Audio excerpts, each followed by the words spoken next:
watching this, ignore me. Just pretend I'm not here. So, Chick, if you'll tell us a little bit about yourself. Well, my name is Chic Cariaga, and I am from Charlotte, North Carolina. And I started writing when I was like 6 years old in elementary school. I didn't really realize it at the time, but it was a gift that I had, telling stories.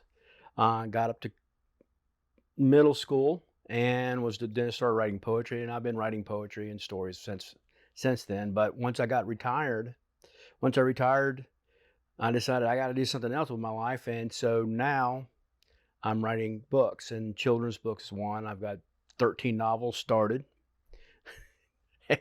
because I had one in my head, and then I said I got to get it out of my head. And by the time I was even into that, about 3 chapters, I had like 4 or 5 other ones. So how did you get into children's books? Well, when I started it, I said, well, I actually started the novel first, and then 2 or 3 more. And so what I ended up doing was, okay, well, maybe I'll just self-publish. Well, if I'm going to self-publish, I need to delve into it really well. And next thing you know, I'm going, well, I need to contract out with an illustrator, because stick figures is about where I end up. But I decided I would get into it, and I'm going to get into the entire, all of publishing. So I self-published. And so I came up with this idea for this book called, at the time it was called The Vanity of the Manatee. But you can understand, as I started writing it, maybe a manatee is the least vain, which there's irony there, which probably I could have gone with that. But so that became Molly the Manatee. And Molly the Manatee had its own life. I actually finished it on a trip back from Ireland, and because I had all those hours to fly, and I did. I finished it on that, and then I contracted out with one girl, and she didn't finish the drawings, and then I ended up with Liza Donovan, who is just a great artist, just an amazing artist. She'd never done one before.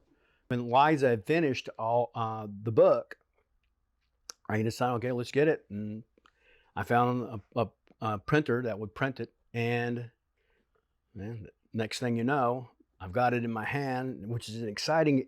If you're an artist, if you're an illustrator, if you're a writer, getting that book, that first book, it's like having a baby in your hand. It's because you've put so much work into it. And it was really rewarding. Well, next thing you know, I'm talking to some girl in a coffee shop in Charlotte, and she said, Mr. Chick, I've always wanted to take a children's book and turn it into a play. And I said, okay, a musical. I said, okay. And she goes, really? Yeah. So I gave it to her, and she took it, and she finished it, and it became a musical in 2019 up in New York City, which is great. But then 2020 hit, and COVID, and shut down everything in New York City. So we're looking at relaunching it again and finishing it up. It's been very interesting. The way it sounds, the way it looks, it feels like a Disney movie. So who knows? And she had some Disney people working on it. So my next book was this one, and this was done by Thelma Cat. She was illustrated by her, and this is probably my favorite book that I've ever written. It's a long poem, 12 meters on each page. It reminds me of, and it's sort of out, the old highlights magazine you used to read in like when you went to the doctor. So it has a lot of those little fun things at the end. It's just a lot of different things, like puzzles and everything else at the back of it. And it's a really fun book. The other thing too is it has a lot to do. So you have an animal from every continent. So it's a geography book. It's a biological book. It's a zoological book. The cool thing is that I did this with Kathleen. I kept adding stuff to this picture. There's a theme, if you can figure it out. Anyway, it's rewarding because you've got some things that grandparents would only know, some things that the kids would only know, and they would help each other out. And then, of course, parents would be the same thing. So Yeah. As Kathleen is taking her time and doing these beautiful illustrations, I actually come up with this book. And this is the most popular book that I have. It's called No One Likes to Hear Me Sing. And it's about a dog, and his name is No One. And so it's a big dad joke. And here's the best thing. I had a customer tell me one time, she said, I hope no one reads your book. And so I said, well, that's going to go on the back page, the back cover. I actually was, driving in Charlotte one day, and I picked up this couple and a friend, and they were kind of drunk. And so I was kidding with them and stuff. And we started just having this conversation that led to, we were going to write a children's book. She said, oh, we could write a children's book. I said, yeah, we could write a children's book. She said, yeah, we should. I said, yeah, well, I have. She goes, well, no, you haven't. And I said, yeah, I read a children's book. What children's book? And I said, No One. And she yelled out, likes to hear me sing? That's my favorite book. So it's one that just caught on. So it's become a series. I've got three books out now with No One, but there's a bunch of them behind it. So that's such a powerful moment. Do you have additional children's books in the pipeline? Oh yeah. I mean, yeah. My problem is that I'm inundated with books. I need to sell some to get out from underneath this huge inventory. Yeah. I didn't realize at first, like when I did Molly, I bought 2,000 copies, and I'm down to probably maybe 200, 300 now. But that took a while. Yeah, getting the word out there and getting your name out there. The interesting thing is, I had, I think, up to like 13 different places where I had the book sold, and they were selling it.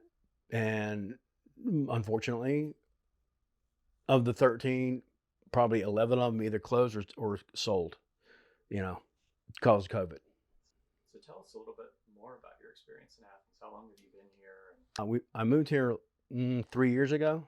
Well, 2.5 years ago, because I got married to a friend of mine from college, Kelly. She was my little sister in college. She was also a classmate of mine at high school. We graduated together, and middle school. So I've known her for over 50 years. I came here because she had an idea about a book, and I was supposed to help her with that. And next thing you know, we started dating and we got married, which is amazing. So I've been here for basically I'm almost 4 years now.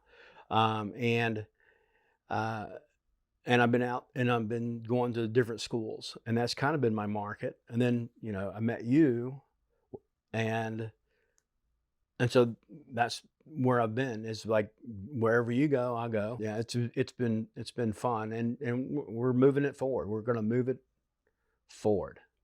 See challenges in getting out here in Athens. You want to talk a little bit more about that? Well, it's just getting to the venues.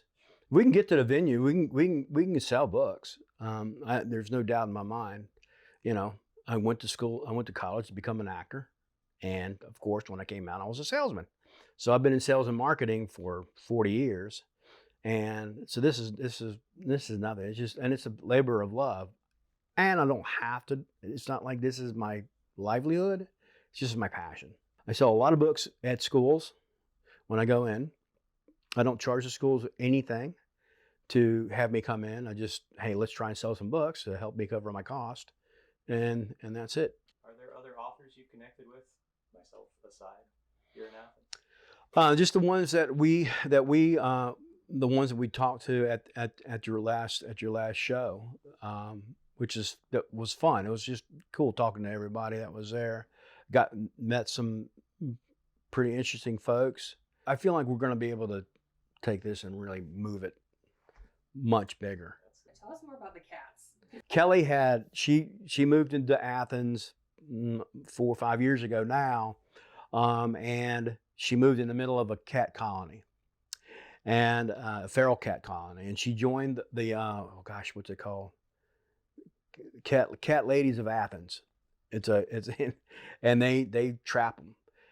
Well, she's been trapping them. She picked up this one who y'all met outside. I call her Babs because she's kind of got that cross eye like Barbara Streisand.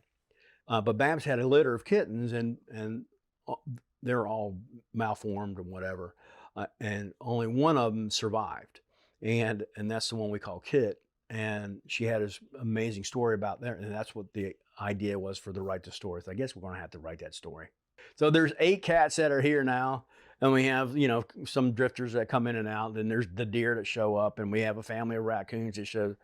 It's a menagerie, and I'm a dog person. We have no dogs. It's been fun. It's been an adventure, especially with me being allergic to cats. Oh yeah.